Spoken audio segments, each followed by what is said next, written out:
Welcome back to Michigan Sports Media Network, and as always, your host, Jay Sweet. I have Brad Thompson, our lead Tigers reporter, and then James Gullett, our lead Red Wings reporter, with me as well.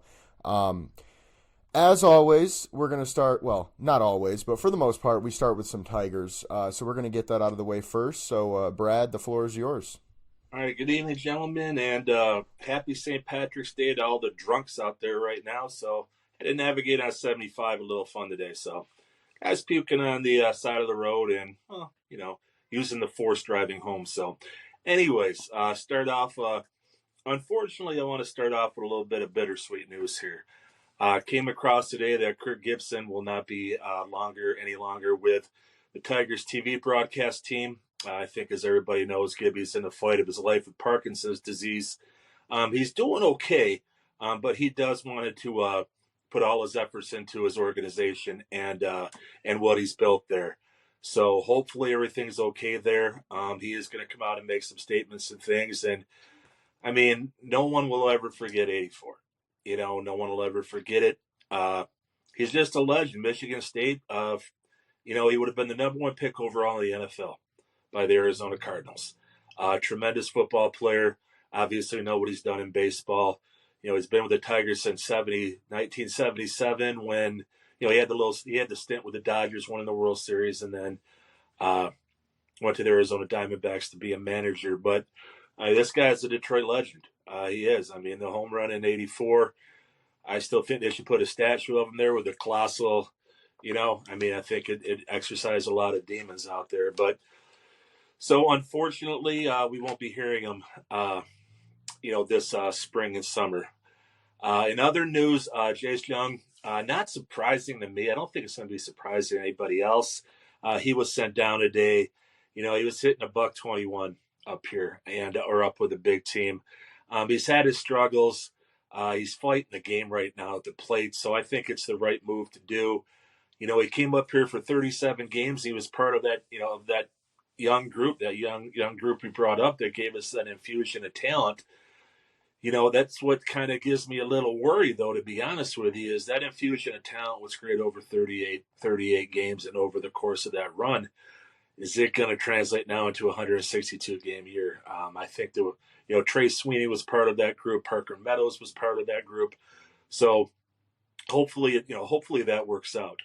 At third base now, you're looking predominantly at maybe Zach McKinstry and Andy and Baez, and then I was a little surprised about seeing Javi Baez over there, but then again, maybe I wasn't because Sweeney is a plus defender, and people may say, well, it's El Mago over there. Well, El Mago he's a lot of sizzle. Defensively, sometimes he's not all steak. He can be a little lax over there. His arm can be a little errant. So, it's doable over there. It might have to be doable just because he is a good glove. I don't know, but you're going to need some defense over there. And quite frankly, I think you're going to need to make a move. I think around May, hopefully, again, when I do the 2+, 2- around there. But, man, I don't know. Third base might have to be addressed. And just floating something out there. And I've got no, credibility out there. I shouldn't say credibility, but I've got no feelers out there for anything. But, Rafael Devers is not having fun right now in Boston. His defense is okay, but he's an elite player. He's a top 10 hitter in baseball. But he is definitely not happy because he is in the DH role right now. Keep an eye on it because if third base is as bad as it may be, could be something that the Tigers may want to investigate. With going down to was Sean Gunther. Really not that big a surprise. His ERA was a 0.18, which is basically a lot of people on the roads. The bar's breathalyzer PBT right now, but he was horrible. He did come up here and throw well. He's got good heat. I don't know. We might see him go down, figure it out in AAA, and be up here on those bullpen days. Who knows? In other news, this is honestly, hey, look, he's hitting great, and I think it's awesome, but it's kind of scary when they mention Spencer Torkelson out in right field. Okay, he's not even that good at first base. Okay, I mean, everybody says, "Oh, he's a former shortstop," and you know what?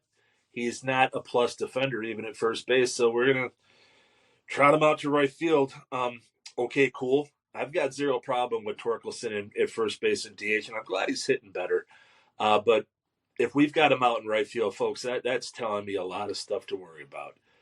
That is telling me that Matt Vierling is perhaps nowhere near being ready to go yet. So, in better news, Wenzel Perez made his first start out there today. I'm not sure how they did. Game was wrapping up when I left work, so it's good to have him back because we're going to need him out there. Riley Green, I think this year he's going to, and I think it'll be a big help for the Tigers. It's starting to look like this is his ball club. I think the Tigers really, they weren't a ship without a rudder. I think it was leadership by committee. But Riley Green now, he is the best. He's the best left-handed left fielder defensive player in the game. He's a top 25 player in the game, in my opinion. And he's starting to have more of a voice from what's being said out of Lakeland. He's always done his leadership through the way he prepares, goes about the game. But now he's taking some of these new guys under his wing. He is not a seasoned veteran, but he is a veteran on this ball club. We got to remember, this is the second youngest team in baseball. So Riley Green is, quite frankly, he Javi Baez is the oldest, but Javi's Javi. Riley's starting to step up in that role, and that's something the Tigers definitely need. So that is good news to hear. And lastly, what a great Sunday for the Pups yesterday. They absolutely shined. Max Clark did fine. He hit great center fielder.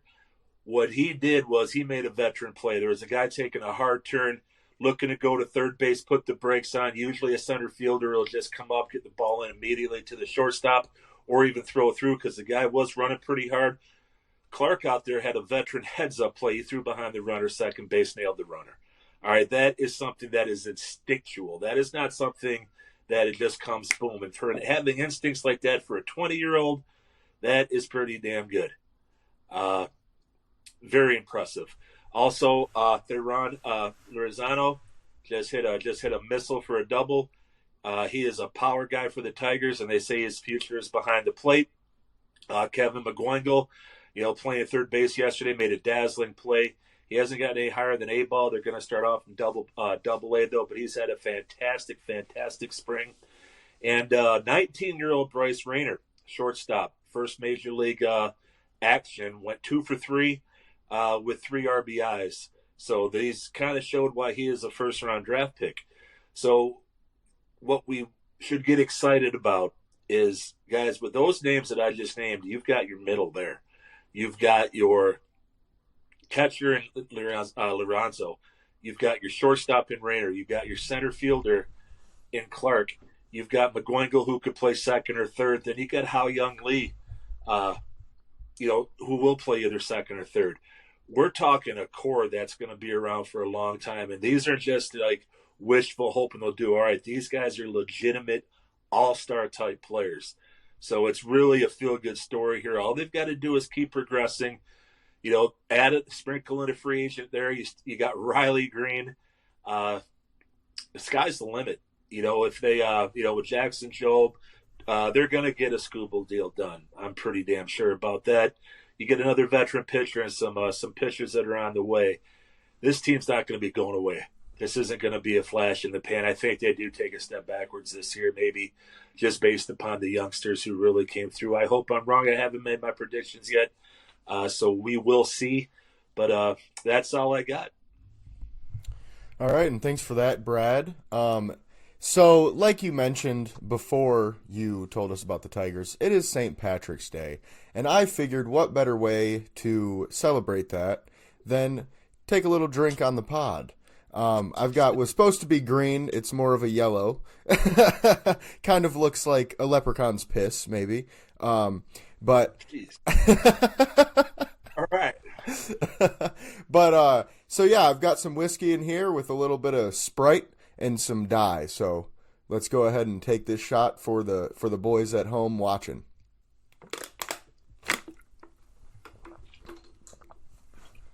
Ah. All right. Now, we can do this pod the right way. No, but with that being said, I will pass it over to James, our Red Wings reporter, and the floor is yours. Hey, hey, Hockey Town. Happy St. Patrick's Day. And for the very first time in Michigan Sports Media Network's history, the Red Wings have won a game that I can report on. We finally got a win. And not only one, we got two. So let's get on to our little bit of a hot streak. We did have a loss in between those two wins, but 2-1 in our last three is a hell of a lot better than the 0-6 we were before that. I'll start with uh, beating Buffalo on Wednesday last week. After the pot on Wednesday, we beat the shit out of the Sabres 7-3. It was Peter Mrazek's first start. It was a classic old school hockey game. Plenty of fights, plenty of physicality.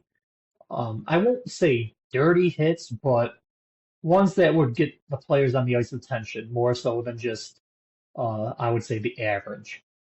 Both teams were getting chippy. Towards the end of the third period, there was an entire line 5-on-5 brawl that had, I want to say, 9 to 10. It might be all 10 players in the penalty box. Some had game misconducts. When it was all said and done, the Buffalo Sabres only had 6 players on their bench to play the remaining game with, in addition to the 5 on the ice. So half their team was pretty much kicked out of the game. A handful of Red Wings were as well. But it was just a very physical, old school hockey game. It was fun to watch. It was our first win in a while. Mrazek got his first win back with the Red Wings. I was shocked by that, but it happened, so I am happy to report that. On Friday, unfortunately, we fell to the Carolina Hurricanes 4-2. It was a pretty lackluster performance. I was really hoping that we would build on our win. But other than DeBrincat, who is red hot right now, he added another goal on Friday. And Mrazek played surprisingly well. We lost 4-2. He only allowed 3 goals. The fourth goal was an empty net that the Wings pulled him trying to get the extra attacker on. But he stopped 28 of the 31 shots. He's been so far so good for the Wings. And then with him playing well, they started him again for the third time in a row on Sunday's game. Just riding the hot hand, like Coach McClellan said. He's like, I don't care, what your contract says or how much we're paying you. I just want someone to stop the damn puck. And right now, that's Mrazek. Once again, surprisingly to me, but so far in this limited time span, he has been the best goalie for the Wings. And Sunday against the Las Vegas Golden Knights proved it. Because here we are on Monday talking about a 3-0 win, and he had an 18 save shutout. 18 saves is very low in terms of a shutout. I've seen some periods with 18 shots on it. So I'll tip my cap, if I was wearing one, to the defense, getting in front of the block shots, trying to take away those passing lanes and whatnot. It was not only like you can't complain about a shutout win, but Vegas is heavily favored. I think Vegas was favored by more than 2 goals. And we just outplayed them at every facet of the game. They were on day two of a back-to-back, but every team has those now and then. No excuses. We out-hustled them, outworked them, and got the win. So kudos to the Wings, taking 2 of their last 3. Tomorrow night, we unfortunately have the honor of playing the Washington Capitals, who is absolutely a buzzsaw right now. They won their last game. They have a total record of 44, 15, and 8. Ovechkin is only 8 goals away from the record. And we played them 10 days ago and got out to a quick 2-0 lead. And I'm like, maybe they're going to surprise us, only to unfortunately blow that and lose 5-2, completely being dismantled in the second and third periods. So hopefully we can come out to a hot start, learn from our mistakes. I do not know if Mrazek's going to go a fourth game in a row. That would be a lot. But with McClellan saying he's going to ride the hot hand and he's coming off a shutout, who knows? There are 15 games to go in this season. There is a possibility of 30 more points. Granted, I do not believe we're going to go 15-0 to get all 30 points. But as we sit right now, in terms of the playoff race, the Ottawa Senators had kind of pulled away from the rest of the crowd for that first wild card spot. They are 5 points up on even the second place wild card team. They are, unless they have a collapse, kind of like the way the Wings did. No one's catching them. And then there are six other teams, all within 4 points of each other, fighting for that last spot, the Wings being one of them. So even after our collapse the last 2 weeks, going back to the 6 game losing streak, right now, as we sit, we have a game in hand on New York, and we are only 2 points behind them. So if they can lose their next game and we can win our next game, depending on how the others go, we will at least be tied. New York does hold the tiebreaker for the most regulation wins out of the two teams. However, I mean, that would make it 14 games to go for both teams. And I mean, it's just a shootout, best of 14 in a way. Nothing before this point really matters anymore. And it is an absolute cluster of teams all within 68 to 72 points of each other. So hopefully, and we do play the Senators again later in the year. So hopefully, if we can help ourselves out, trying to keep winning just 2 out of 3, hope for some help around the league also. I know scoreboard watching is not a popular thing with the fans, but it is what it is. But surprisingly, we are still in this race at least. I thought we were going to be dead. I thought we were going to be out of it. And I mean, I would love to eat some crow and have us make the playoffs. I wish I was wrong, but I never I never would have thought. Maybe because it's St. Patrick's Day and I have had a drink, but I never would have thought that Peter Mrazek might save the Red Wings season. Like you can go back on the prior podcast. I not a big fan of his. His stats were his stats. I just read them off the page. I didn't make them. And somehow he's at least currently hot, and he, like I said, maybe he seems to be the one that's turning this around, and we will put our playoff hopes on his shoulders between him and DeBrincat, because DeBrincat has been our best scorer so far. So we'll see what happens going forward, but that's what I have for you on the Red Wings right now. Awesome, James. Thanks for that information. And also, it is great to see the Red Wings finally winning some games. It's really awesome that we don't have to come on here and, well, we lost another one and we ain't doing shit. So, you know, it's always much better to talk about winning. And speaking of winning, the Pistons are back. As we've talked about before, Detroit basketball, baby. We have, obviously, their last game was a loss against OKC, but it is what it is. OKC is one of, if not the best team in the NBA this year. And I shouldn't probably say this on this podcast, but OKC has been my favorite team since I was like 9 years old. Pistons are always good too, but when I started getting into basketball, they were just not very good. So I didn't really have much to watch. So started off as an OKC fan, so I was rooting for OKC in the game, you know, honestly. But it wouldn't have been, it's one of those, I appreciate that, Brad. I'll always take it. But it's not one of those like, oh, if OKC loses, I'll be pissed. It's just, that's who I really want to win, but if the Pistons won, I wouldn't be mad. But with that being said, we do have some controversy surrounding this game, okay? Now, the refs, okay, obviously there was some stuff going on at the end of the game there when Cade Cunningham got thrown out. You know, seemed like an unnecessary step taken, I would say. It felt just, you know, just a little much. But I will say, with that being said, Cade was not having a good game, man. And that just goes to OKC's defense. Like, OKC has the best defense in the league and maybe one of the best defenses ever, like, of all time. So it's not a surprise. Yeah, Brad, I'm not saying that because I think that necessarily, but I'm reading that all over the place. Their defensive rating, the way that they can guard like 1 through 5 on all positions. I mean, their center, Chet Holmgren, he can play, you know, on the perimeter guarding pretty much anybody. And he's not going to lock down, you know, LeBron or anything like that, but he can guard him.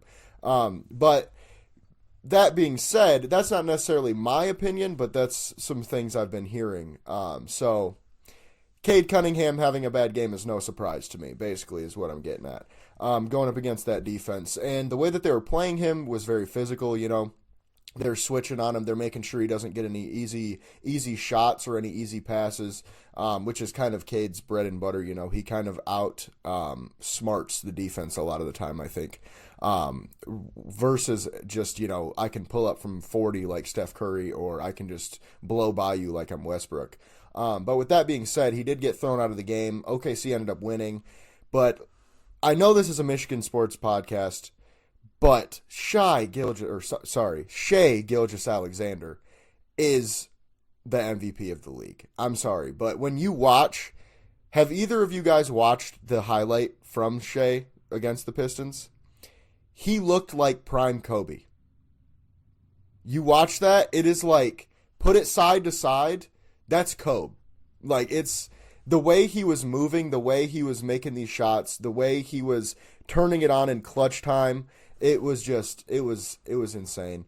And there's really no answer for that in Detroit right now, unfortunately. Like it would have taken Cade dropping 30 or 40 along with him to actually make that a possible game for the Pistons. But there are a lot of, you know, free throw merchant, you know, all this and that going around with Shai right now, but that's something I just completely disagree with, and the stats would agree with me as well. The OKC Thunder, I think, are like 28th in the NFL, 28th in the NBA in free throws attempted per game, and Shai is averaging, I think it was 8.3 free throw attempts per game, where guys like James Harden, Joel Embiid, I can't remember who else was on the picture, but they're all averaging 10 this year. So that just kind of shows that free throw merchant stuff's a little overblown. But with that being said, I think the Pistons still did a pretty good job in the game. Like, they were in the game for the most part against one of the best teams in the whole NBA, while their best player was almost dropping 50. So I can't really ask too much more, other than Cade put up another 10 points and maybe we're in it a little bit more. But with that being said, I will pass this over to Brad if you have anything on it. Yeah, absolutely. I mean, SGA, he's the, in my opinion at least, he's the hands-down MVP of the NBA. I mean, the guy's playing on another level than anybody right now. I think there's him than everybody else. Best defensive team in you know, ever. You know, there's the one guy out there that I just simply cannot stand in sports media, and that's Stephen A. Smith. Just my opinion, okay? But I'm going to do a Stephen A. Smith. What? That's blasphemous. That's blasphemous. Are you serious? Well, let's see. The 91 Chicago Bulls comes to mind in defense, all right? And then there's a team that I don't know where they were. Oh, that's right. They're in the Palace, the Bad Boys. Okay? Isaiah or Joe would have locked down SGA. And I know we're talking about their defense, but Pistons defense, you go back in your history book, turn on the tape, okay? Rick Mahorn, Bill Laimbeer, Joe Dumars, Dennis Rodman. Come on. Dennis Rodman was a 4-time Defensive Player of the Year. Joe Dumars twice. They made the Jordan rules because of the Pistons defense. Okay, so when you got rules, you know, when people are following the Jordan rules that the Pistons invented, that's best. That's one of the best defensive teams of all time, if not the best. But 91 Bulls too. That, I mean, don't get me wrong. OKC's got a great defense, best in the league, maybe the best over the last 5-10 years. But you got to go back in history's book to see a top flight defense like the Pistons had. It was special. I would love to have seen Mahorn on Chet Holmgren. He'd have him in the fetal position at half court. But I digress. I think what's going on here is I think the Pistons have earned this Detroit versus everybody. Okay, because Cade getting that second tech was absolutely fucking ridiculous. Okay, that was the official trying to be bigger than the fucking game. All right, absolutely ridiculous. It proves to me that we are not respected yet. Cade is not respected yet on a superstar level. All right, he was given very short leash. In fact, in my opinion, from the camera angles, he really didn't even say much. Okay, I'm not going to compare him to LeBron because LeBron can get away with a lot, and rightly so. But he doesn't get as much leash as an SGA. He doesn't get as much leash as a Luka or anybody like that. And he has proven this year that he is a superstar, that he is box office. So him getting teed up twice that early, completely disrespectful. I don't know if anybody saw the interview with JB Beckerstaff, but he was pounding that table so hard his water bottle was bouncing up in the post-game press conference about it. And this team is not respected yet. They are a feel-good story, but it is. And I'm telling you, this is the Red Wings have had it, the Lions have had it, the Tigers have had it. They've had their Detroit versus everybody moment. Well, guess what? Welcome to the club, Pistons, because that was a Detroit versus everybody moment right there. I think everybody around here's had enough. This team is legitimate. This team is incredible for the NBA. It's a feel-good story. They belong up with the what are they at? The six seed right now? Yeah, that's a pretty good story from winning 12 games to a 6 seed. Cade Cunningham is a superstar, folks. Start giving him the respect he deserves. That's really all I got. Yeah, so I'm really glad that you brought those teams up because, yeah, you're right. They did have a better defense because they could fucking tackle people. That's what the Jordan rules were. They would literally fucking tackle him out of midair. They can't do that anymore, unfortunately. Because they OKC. put skirts on him. So they run around his skirts now. So if you look at the statistics, right, OKC has a 106.2 defensive rating this season, right, which obviously is going to be worse than the Bulls back then because people didn't score like they do now. But they have a bigger discrepancy between OKC right now and the second team in the NBA than the Bulls did over the second team in the NBA back then. So just some food for thought, just to think about. Because you're right, they did play better defense, but they were allowed to tackle people. So it's like we kind of have to look at it through a different lens in today's NBA, simply because of the fact that they can't even really hand check anymore. And I feel like, they're getting a little bit more physical now than they have been in the last, say, decade or so. The last 2 years, I think, are getting a little bit more physical on defense, but even then, they're not allowed to do a whole lot. So, but with that being said, I'll pass it over to you, James, if you have anything to add. The only thing I wanted to touch on is the Bad Boys were a little bit before my time. However, of course, everyone's heard of them. But when talking about defense, I just wanted to chime in and say the going to work Pistons. Like between Rasheed Wallace, Ben Wallace, Rip Hamilton, Tayshaun, Chauncey. I can't remember at what point in time in the season it was, but I remember they held 4 straight opponents to under 70 points.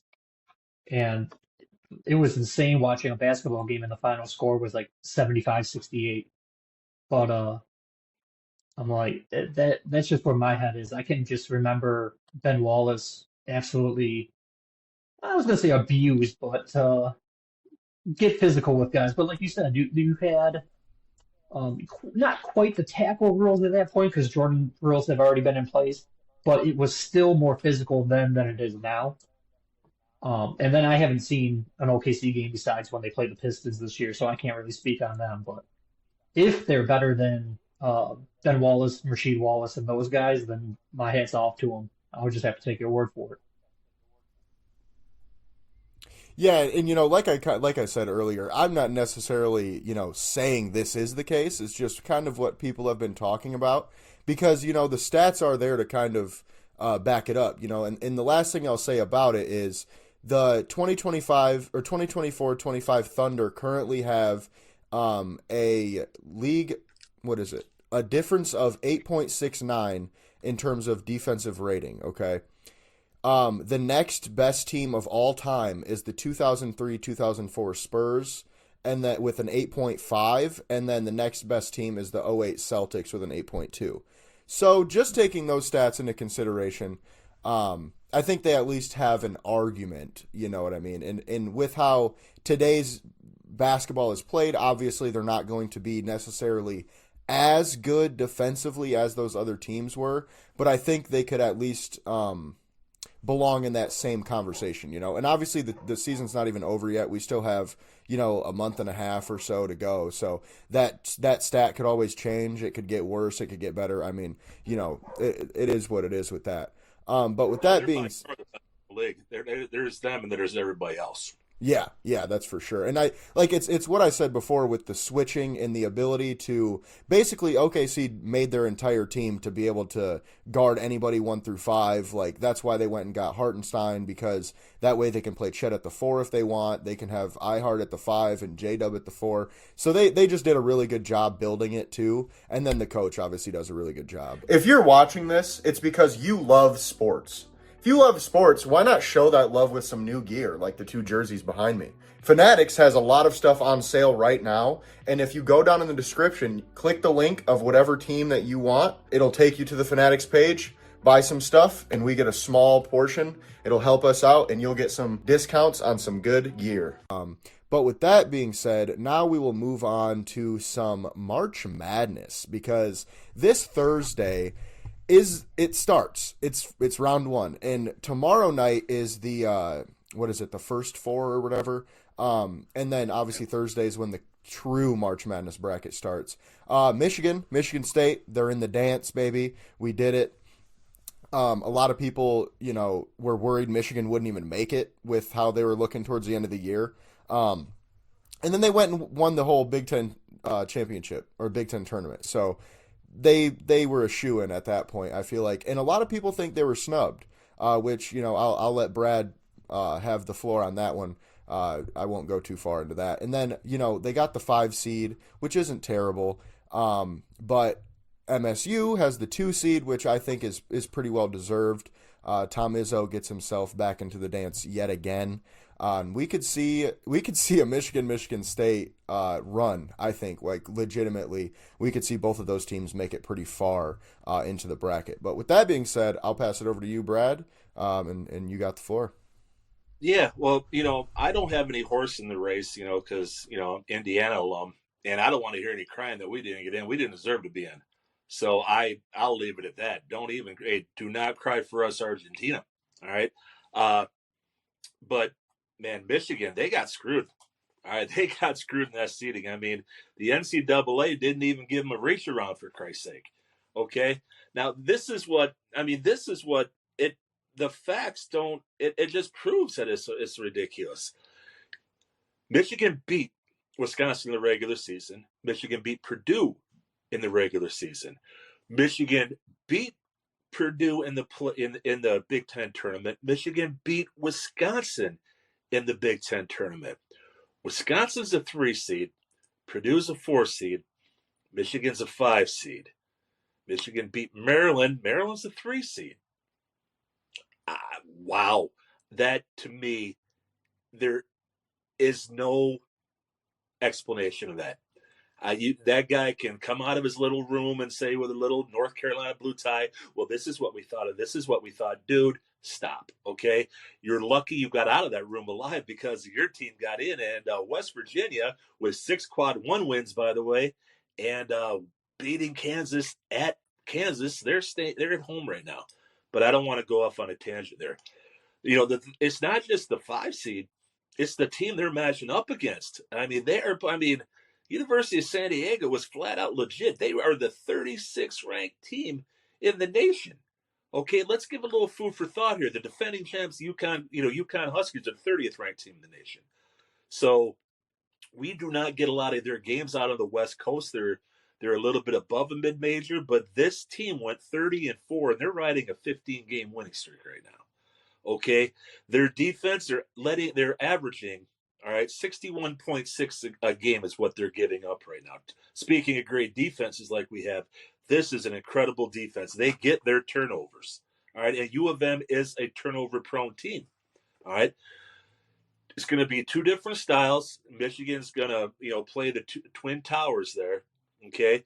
Now, the advantage that Michigan has, without a doubt, is the tallest guy on University of San Diego. He's 6'8". So you're gonna see a mix in there. You're gonna see Cheddar. You're gonna see Golden. All right. So they're gonna play big ball a little bit. All right. I think what you're going to see is them probably want to slow the game down a little bit. San Diego who shoot their threes with the best of them. So and remember, there's always been a 5-12 upset. There always has been one for God knows how long. The streak has never really been broken in a long time. I'm not saying Michigan is going to be that team, but boy, it sure sets up for it.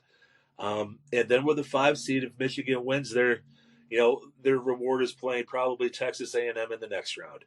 So they really did a number on Michigan with the seeding. A lot of experts, a lot of people in know are taking San Diego all the way to the grade 8 and at least the Sweet 16. So I really hope Michigan wins. Man, I don't know. I can tell you right now that it ain't going to be easy.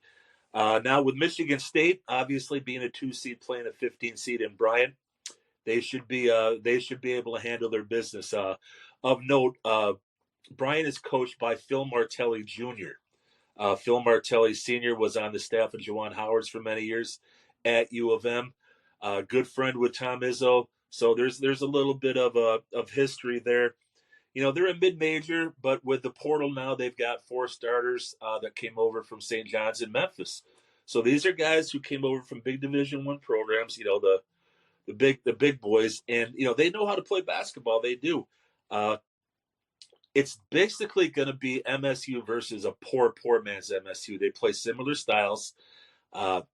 If MSU does what they're supposed to do, they'll handle their business. I would like to see Adkins step up his game a little more. And to be perfectly honest with you, I'm going to keep a real big eye on Holloman. Not so much about his game, but quite frankly, in my opinion, he cost Michigan State the basketball game against Wisconsin. He got no reason. He's a co-captain now. There was no reason for him to get that technical. Okay, they lost by 3. All right, but that was a 2-shot foul. Okay, a technical was 2 shots. Yeah, granted, it would have been 1 point, but that's giving him points. Plus, if you look after that technical, they went on a cold streak, big time.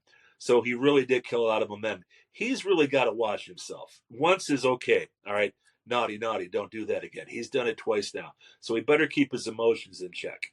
All right.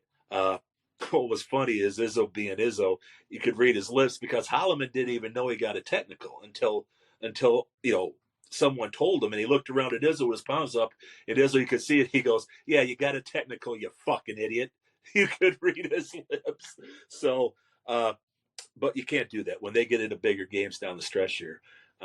Hopefully Michigan can pull through and get on a good run because these teams are in the same region. So if they would match up, I believe it would be in the grade 8, and that would sure be something to watch. So, having said that, that's all I got.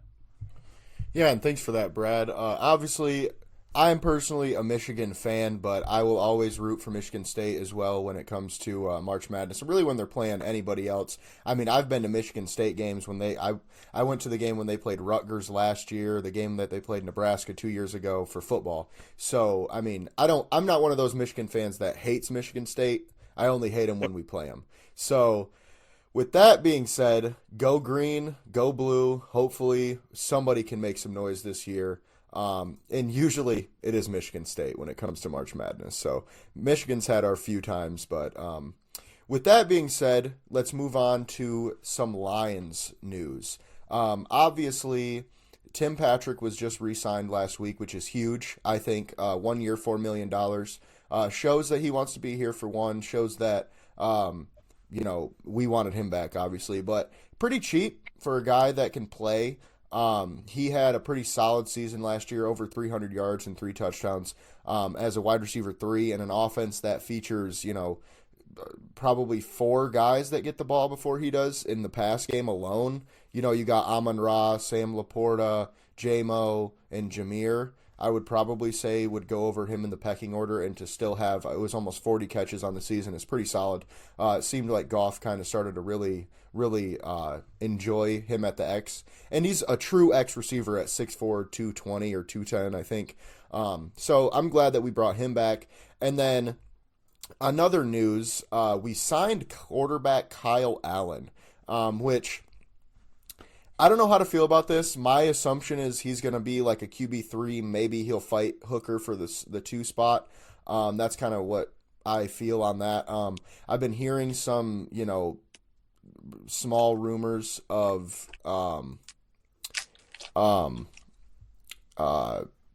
him potentially pushing Hooker out of the building entirely. I don't know about that. Maybe if we could trade Hooker for a 3, that's the only real way. I don't see us, and that's not going to happen. I mean, I don't see anybody giving up a 3rd-round pick for a 29-year-old. He's about to be 29, I think. Quarterback. What? Yeah, he's old, man. 27. He was drafted when he was 27, I believe. So he's 27 now. He's 27 now. Okay, so what was he? 25 when he was drafted. 25 when he was drafted. So yeah, he's currently 3 years younger than Goff.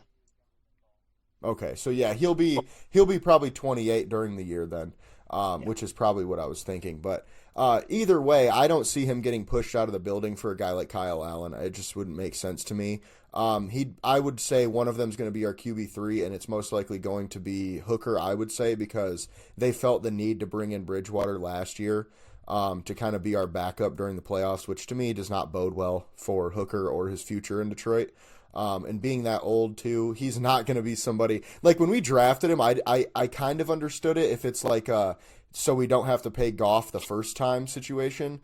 But if he didn't get it by then, he's too old to just keep trying to push that envelope.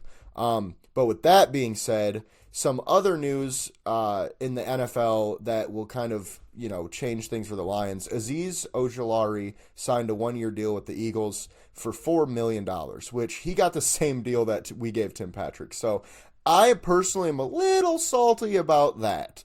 James, you made the comment in the group chat earlier today that, maybe he took less money to go to Philly, which is very, very possible and probably what happened. I just feel like if I'm Brad Holmes, I'd offer him 6. Who knows if he didn't. I mean, I'm not saying he didn't, but I just personally feel like the Eagles, yeah, they did just win the Super Bowl, but the Lions have the potential to win it too. So I feel if you were paid $2 million to go to a team that's not like, Tennessee or something, it would make sense. But with that being said, that just means we have to pivot yet again with pass rushers. Personally, I've said it on the pod many, many times. It's Von Miller or bust for me right now. Unfortunately, I just feel Von Miller's the only guy available that will make a huge difference for us right now, and he's not going to be worth a bunch of money. Another guy that I would be okay with, that I wouldn't like, if we got Von Miller, I would literally jump out of my chair excited, because I know he's old as shit, but he is productive still, man. He had over 50 pressures last year, I think, and he only played 13 games. So he's still a pretty solid player. But with that being said, Charles Omenihu is another solid rotational guy. He's 27, so he's still relatively young. If we could get him on a 2-year deal, 3-year deal maybe, he'd be a great guy for us because he's been a rotational pass rusher basically his entire career, and he played with the Chiefs the last 2 seasons or 3 seasons, and he's been relatively productive. Now, he has had injury concerns. Not quite as bad as Marcus Davenport, but he's missed a handful of games every season. So I wouldn't be as excited about that. And then on another note with pass rushers, Trey Hendrickson is not very likely. He wasn't very likely to begin with, but now it sounds like the Bengals are asking for a first-round pick and more. Because it seems like they think they're going to get this deal done. So it sounds like Trey Hendrickson is likely going to be back in Cincinnati. And then last but not least, I just want to know what our plan is for guard. I don't know, man. Like I would say Graham Glasgow at right and then have Mahogany at left, which isn't terrible, don't get me wrong, but it's just not, it doesn't tell me best O-line in the NFL. You know what I mean? Like, I don't see that and go, this is easily number 1. It's still top 5, depending on how Graham plays. But I did have, like, a back and forth with ex-Lions guard TJ Lang on Twitter the other day, which, shout out TJ. I, however, did not get my question answered. So he mentioned on Twitter about Manu, which we've talked about before, moving to guard. And I just simply asked, like, hey, why do you think he'd be good at guard? From what I saw, he looked really raw coming out of the draft. What do you see today that might change your mind? And it seemed like, I don't know if he understood the question, because, or maybe he just hasn't seen anything, which was kind of my assumption, because I never really got the reason why he'd be good at guard, or if like there's something that has happened recently that he's looked really good. But that's a potential thing. I mean, it's not insane to think that after a whole season and 2 off seasons, basically, that Manu could actually come in and do something for us. Now, is he going to start? Probably not. Most likely not. But he will probably be a key backup next year instead of what he was last year, which was basically a healthy scratch every week. So I could see Manu kind of taking that skipper role this year as like our extra lineman in certain situations and stuff, but that's about it, I think, for Manu right now. But with that being said, James, I'll pass it over to you, and you can have the floor if you have anything to add to that. You touched up pretty much on what I wanted to say. There's still a couple free agent guards I wouldn't mind. Um, I heard a lot about Will Hernandez being in town. Not necessarily that he was here for a visit, but he took social media posts and pictures at the Lions team facility. Obviously, they don't just let anyone in there, so I don't know if he was just getting a physical. I don't know if he was talking numbers. I'm unaware of what exactly the point of his visit was in terms of specifics, but he's someone that I feel like could remedy our interior line situation, at least on the short term. As I said before in one of the other podcasts, I do see Manu kicking inside in the future. I still don't think he's ready yet, but I think that that is more than likely his home long term. And then in terms of the guards we have now, I do think Mahogany and Glasgow is who they are comfortable running with. Whether we are or not, I feel that the Lions are. Uh, just a simple one in, one out, Zeitler out for the rookie, oh, no longer rookie, sophomore Mahogany, who played well in his limited time, but I think he only played in 3 games total. And he did look very good. He did not look out of place even his very first start. He looked like he was a 5, 6 year vet. Very impressive stuff out of him.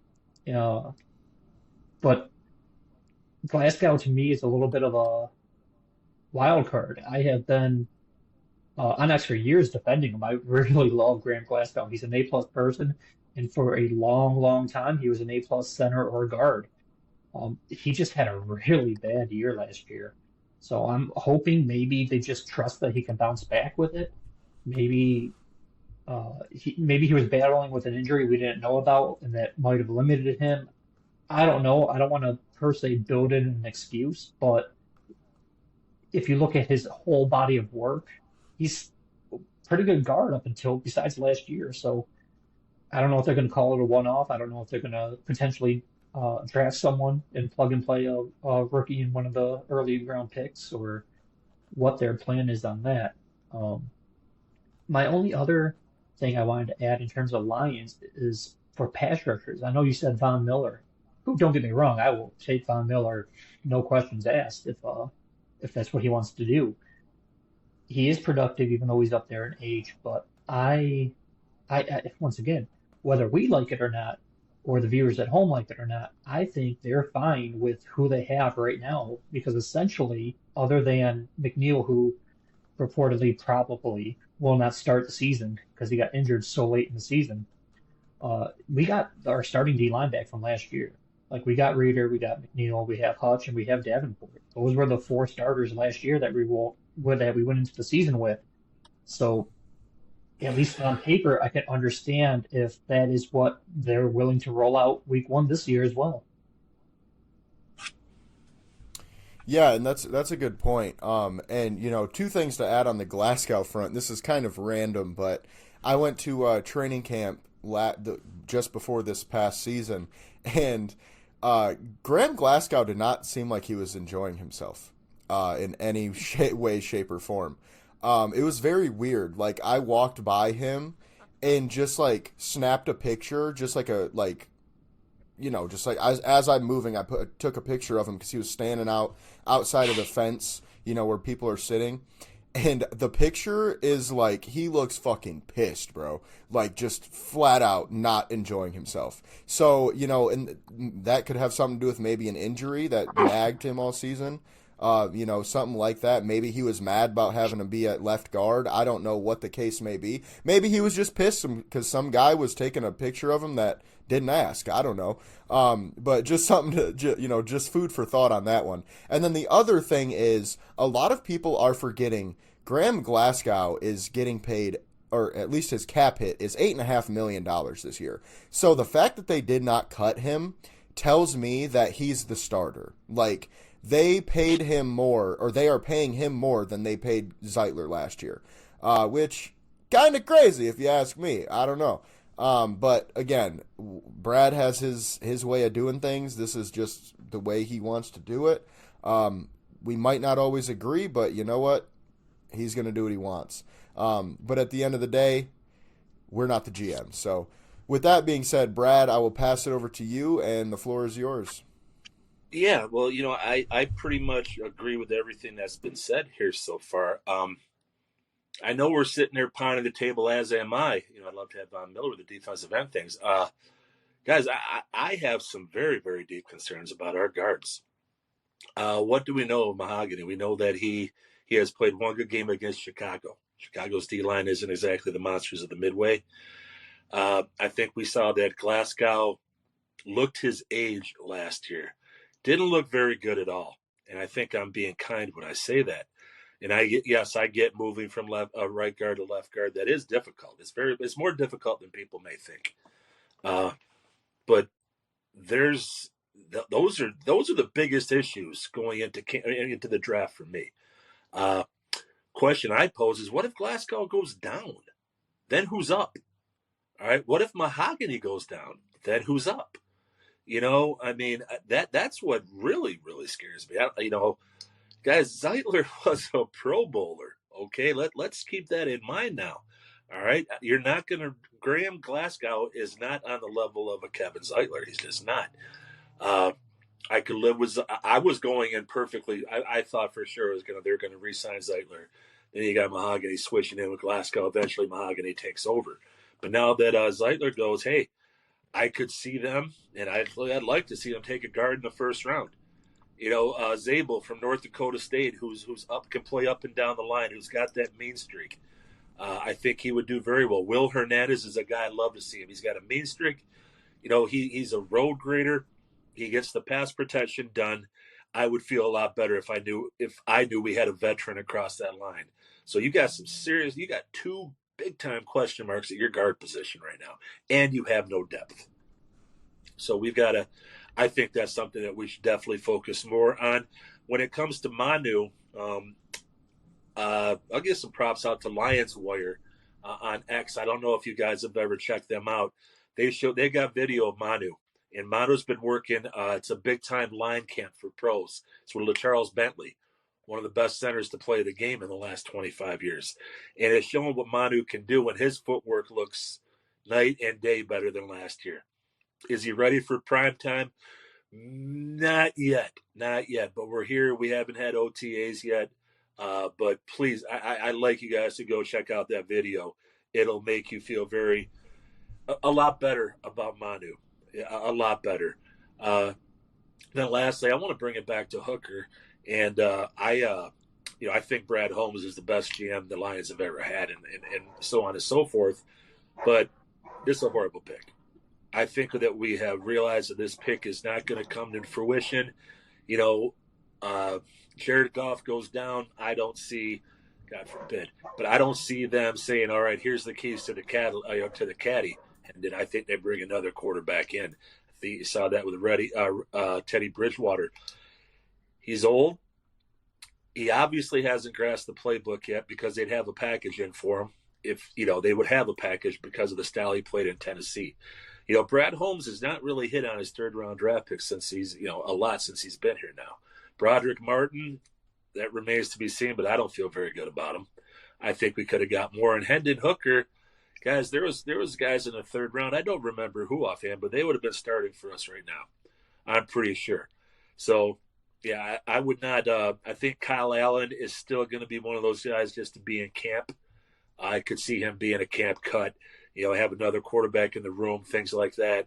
Because Jared Goff's not going to play one snap in the preseason. So you never know. Doesn't move a needle at all for me. Would I feel comfortable about Kyle Allen coming in? Nope, not at all. So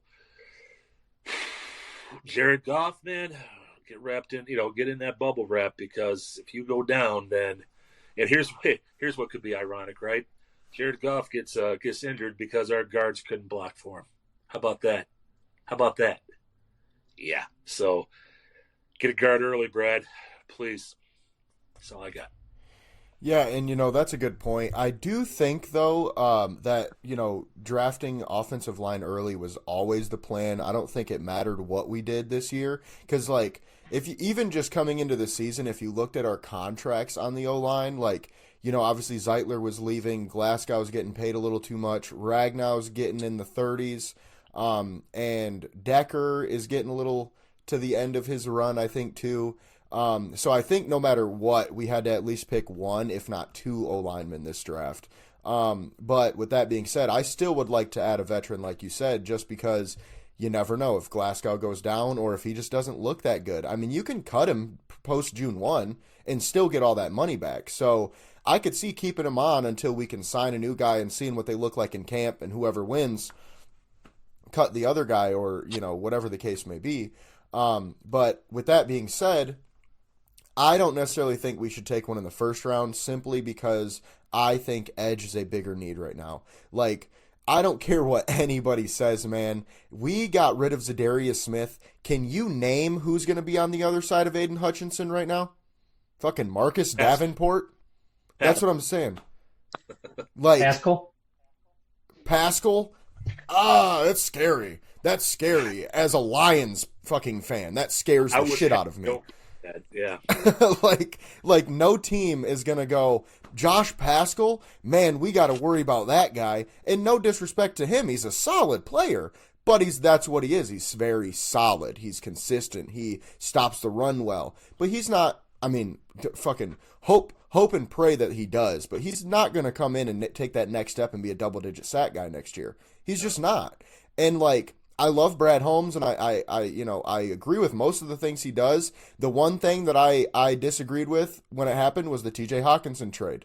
I was pissed when we did that. Now, this feels similar. It worked out for us, though. I will say, T.J. Hawkinson we traded him. We got Sam Laporta. The rest is history. Now, if he doesn't hit on that Laporta pick, maybe we're talking about it in a different light, but he did, so it doesn't matter. But the point is that I will hold judgment or reserve judgment until the draft, because I think with pick 28, we're going to take the best player available, whether that be a guard or a defensive lineman. Same thing with our second round and our third round picks. And at the end of the day, it's up to Brad to decide what is worth it to you to take that first round pick and that second round pick and that third round pick. If it were me, I'm going edge, guard, interior D-line, just like that. And I think we're going to be great with that, simply because the interior defensive line class is very, very deep. You could get a guy like Jamari Caldwell, who I'm a big fan of. You might even be able to get him in the fourth round. So something to think about. And he's not, the most insane prospect, but man, get him on this D line and get him our coach Casey Rogers, and I think he'll make some moves.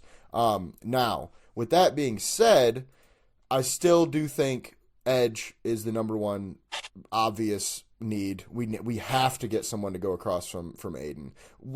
Especially after we cut Zadarius Smith. Cutting him, if we didn't cut him, I would feel probably 50% better than I do right now.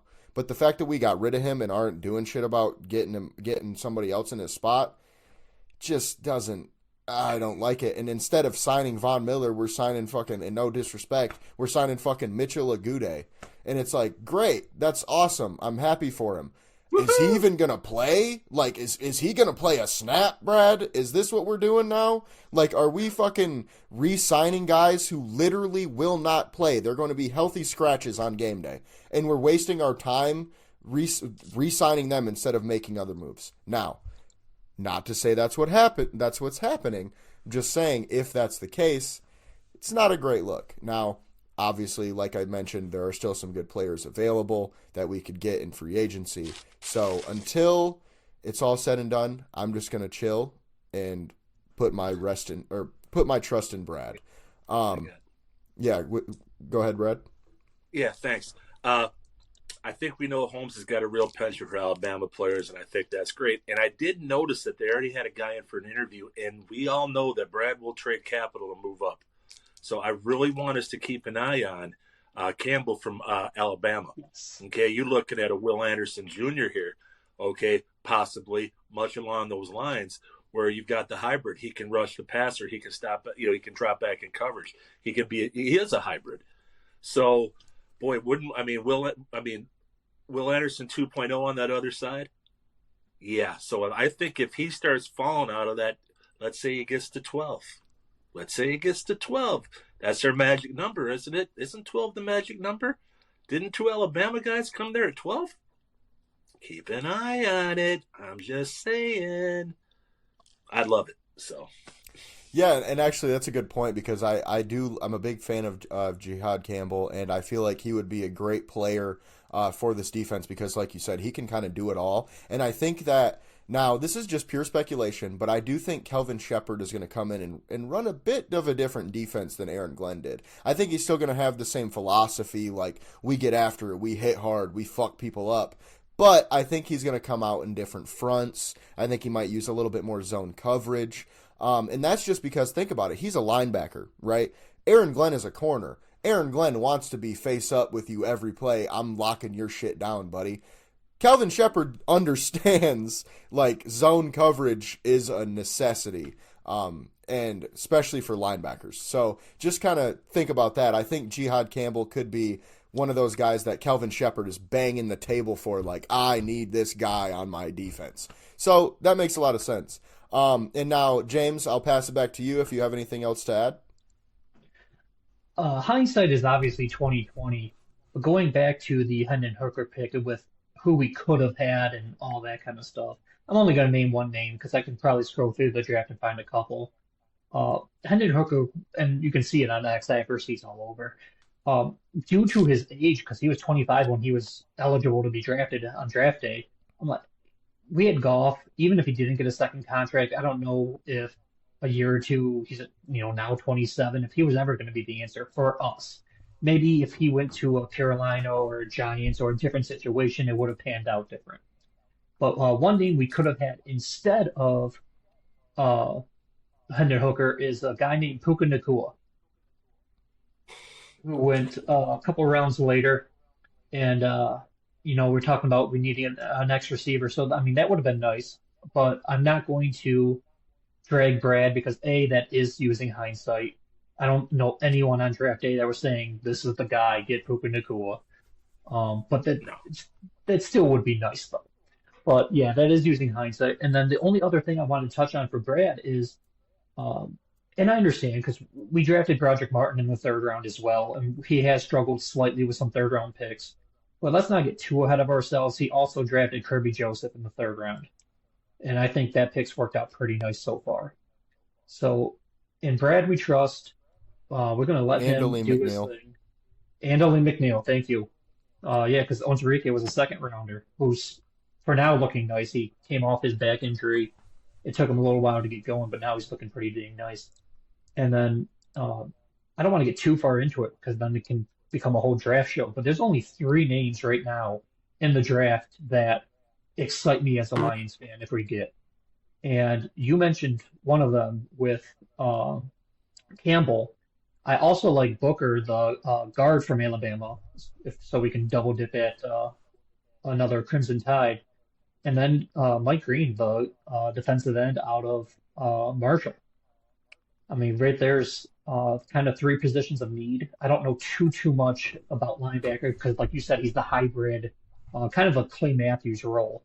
But he's just a football player. Like, just put him somewhere and he'll play. We traded up for JMO, like you said. We trade up when we see a guy we want. We traded up for Giovanni Manu. Granted, that's in the 4th round, but we still traded up for him. Brad will not hesitate to wheel and deal and use those picks as leverage and get the guys he wants. So if Brad wants a guy, he will just go get them. And at least for now, those are the three names that I would keep my eye on. Yeah, and that's a good point. I would also say, excuse me.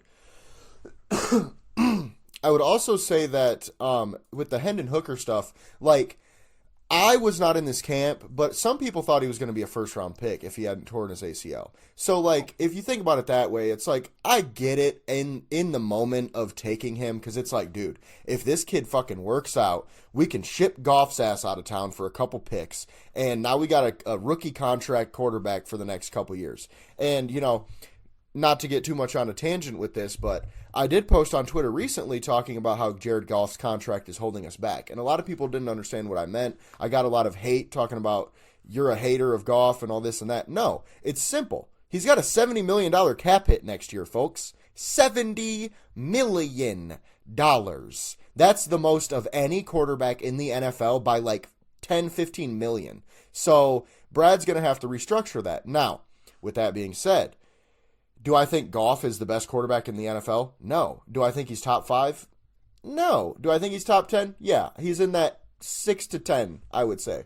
He's in the back half of the really good quarterbacks. But with that being said, do I think that we shouldn't have re-signed him? No. What I'm saying is the fact that he's getting paid so much makes it hard for Brad right now to go out and sign a pass rusher in free agency, to go sign a defensive tackle or whatever the case may be. It makes it so much harder. You have to penny pinch. So with that being said, I would not be surprised if Brad Holmes is looking hard at quarterbacks for the next 3 years at minimum. Because if I'm him, Goff's about to be 30. When this contract is done, he'll be 32, 33. I would probably be starting to look to move on. Now, you might call me crazy, but that's just because it's not because Goff isn't good. Don't get me wrong. It's because the contract is a killer when you draft as well as you do when you're Brad Holmes. You're essentially going to have to start saying to yourself, do I keep Goff or do I sign one of my, first round picks from a couple years ago? Just, food for thought on that.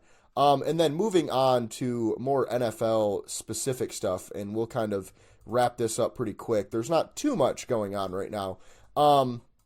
Obviously, we have the Aaron Rodgers, Russell Wilson fiasco at this point is what I would call it. It sounds like right now Rodgers is waiting on Minnesota to make up their mind on whether or not they want him.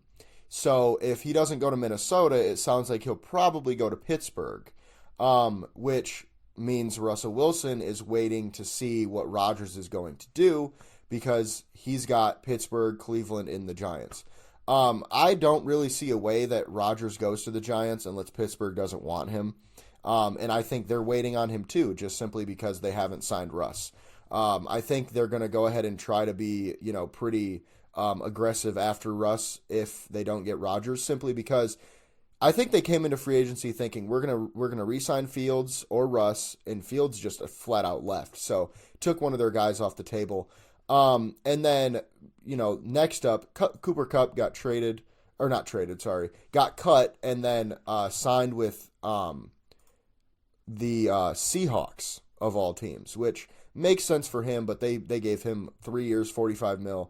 Insane, $15 million a year. I did not see that happening, especially over 3 years. Maybe a 1 year, $15 million. Cool, that makes sense. They don't have any receivers over there. Give Darnold something to throw to. But 3 years, 45 for a 31-year-old, 32-year-old receiver who literally, I don't know if you guys knew this or not, he has not played more than, I think, 13 games like ever outside of his 1 year of winning Offensive Player of the Year. Like he never finishes a season. And he also has not had 1,000 yards more than that season, I believe. So just kind of take that into account. He's not going to come in and be your wide receiver one. And on top of that, him and Jackson Smith and Jigba play very similar styles and roles. So it'll be weird to see how that, works out. And then something we didn't talk about too much, I know it's a little bit old news, but Joey Bosa signed in Buffalo for, I think it was $12.6 million on a 1 year deal. I don't love the money that he got, but man, Buffalo is doing a good job in free agency right now, and I don't love that. They're one of the teams that last year, it seemed like it seemed like at the beginning of the year they weren't going to be shit, and then Josh Allen just kind of, brought them back from the grave. And then they ended up being one of the better teams in the league towards the end of the year. And they got a lot better this offseason. So just something to take into account. And then the last few things here. I love me some cold-hearted irony, don't you? I just love it when someone talks a bunch of shit and then gets fucking traded. Chauncey Gardner-Johnson, buddy, what are we doing here? You talked so much shit in the offseason. You talked shit before the Super Bowl. You brought us up before the fucking Super Bowl to talk shit. Now your ass is playing in Houston. You won a Super Bowl. I'm happy for you. But Philly said, for the second time, they said, nah, we're good. So, just saying, that's all. Now, with that being said, on some more positive news, Najee Harris to the LA Chargers might be my favorite free agent signing of the entire period. That is going to be an absolute nasty backfield now. Najee Harris fantasy managers are all rejoicing right now because now he's in a spot where he's going to get fed the ball behind a solid O-line. And they're going to do, I think, pretty well with him over there. And then last but not least, the Bengals just gave Jamar Chase over $40 million and and T. Higgins 28.75. So if you think about it this way, right, they just spent, what is it, $70 million on two wide receivers. $70 million fucking dollars, guys. Per year. What? Per year. Per year, yeah. That's a good ad there because what the fuck? What the fuck? And if I'm sorry, I know Joe Burrow loves his wide receivers. If I'm Cincinnati, I'm saying T. Higgins, see ya. The fuck out of here, buddy. I'll ship your ass to New England for a fucking second rounder this year and a second rounder next year and call it a day. Why? Because you can draft another receiver, not as good as T. Higgins, but that can play a role, or you can sign one, and now you have a second round pick to try to get an O-line because your O-line still fucking stinks. Your defense is bad. Now there's rumors going around they're going to re-sign Trey Hendrickson. That could be pretty good for them, but that means they would at that point be paying $100 million to three players. That's not even factoring their quarterback who makes $60 million a year. $160 million to four players, and by the way, the cap is only $290, so that means you got about $130 to pay the whole rest of your team. Good luck. I hope that Higgins and Chase can beat Travis Hunter because they're going to need him. Right. And I think maybe the Bengals think that they're playing 7-on-7 because who the fuck are they going to block? Seriously, who's going to block for him? Who? Bengals going to bangle. Bengals going to bangle. Yeah, it reminds me of that meme that went around when they drafted Jamar over Penei Sewell, and it's like Joe Burrow with Penei Sewell in front of him to anyone, dot. And then it's like Joe Burrow with anyone in front of him to Jamar Chase, the ball hits the fucking ground before he even makes it there. So it's like, that's what they're doing. And they released their starting guard to make money to do this. I don't know. But with that being said, James, I'll pass it over to you if you got anything to add. As soon as I saw those extensions, Brad is the first person that come to my mind. I know in one of the prior podcasts we talked about, is a non-quarterback worth $40 million a year? At the time, Crosby was the highest paid non-quarterback at $35.5 million a year. Since then, Garrett got $40 million a year. Now Chase got $40 million a year. T. Higgins is, it even said in the main breaking news article when they signed at the same time that he is the highest number 2 receiver in the league. What they don't mention is overall totality for the league, he is the 9th highest paid receiver. So the Bengals have 2 top 10 paid receivers plus Burrow plus whatever they're going to do with Hendrickson. I don't know what they were going to do over there. Like you guys said, they're playing 7-on-7 or something. Or they might have to march Chase out there as if he's a hunter and play him at corner or safety or something else. Just go play center field. But some of these contracts, and I don't want to be that guy because I know these guys put their bodies on the line. They train year round, blah, blah, blah. But holy crap, when it's jumped 5 million in the market, because I understand if, like, St. Brown got 30 and then AJ Brown got like 31, 32, and it steadily increases. I mean, that's the market. That's the way it's always been. But when Max Crosby gets 35 and then Garrett gets 40, or Justin Jefferson got 35 and now Chase gets 40, like, why is there a $5 million per year gap in the coverage now? Also, with T. Higgins making 26 a year, being the ninth highest paid receiver as a number two now, JMO's contract's coming up. Do we have to give JMO 27 to match and make that the next? Or, like, is that the contract that he's going to ask for? Is someone going to give it to him? Maybe it's a New England or not Detroit, but he's my favorite line, so I'd hate to lose him, but I also don't know if I'd pay him that much money. So some of these contracts are just getting way out of hand. And one thing, although you did not bring it up, but Stingley, the cornerback for Houston, just got an extension as well, and he is the first cornerback to break 30 million per season. So now you have a defensive end making 40 a year in Garrett, Chase making 40 a year as a receiver, and now corners making 30 a year. So I know he just had his rookie season, so we got to worry because we have the fifth-year option and yada, yada, yada. It's 4 or 5 years down the road. But Terry and Arnold, when his contract's up, I'm like, is he going to be 32, 33? I mean, that is quite a bit down the road, but just something to think about. I know the cap always goes up, but it does not go up by this number for this many superstars. Yeah, and that's a really good point too, because I was gonna mention how T. Higgins is only getting $1.25 million less than Amon-Ra is right now, which I find just fucking baffling. Like, and mind you, Amon-Ra is getting paid more than Penei Sewell. Just saying. If the Bengals drafted Sewell to begin with, they save like fucking $15 million a year, and they're better off. I don't know. O-line, all I'm going to say is I'm an O-line coach, and motherfucker, goddamn it, nobody on offense would do a goddamn thing without the O-line. So, period, most valuable players, most valuable position on that field is the offensive line, because I don't give a fuck if you got Patrick Mahomes. We saw it. We saw it in the Tampa Bay Super Bowl. Even just last year with the Eagles. If he doesn't have a great O-line, what does he look like? A fucking regular dude. You know what I mean? So, with that being said, I appreciate you guys for watching. For St. Patrick's Day, I figured we would send you off with something a little different than normal. I'm going to finish this on the pod. Fuck it. Why not, right? Let's get it. You young pups, man. You young pups. I would edit this ASAP just so that way. Yeah, please don't puke it all over your screen. Oh, buddy, I'm Irish. I handle this shit. It's nothing. Well, hey. No, but I just figured... Oh, damn, that's hitting my chest.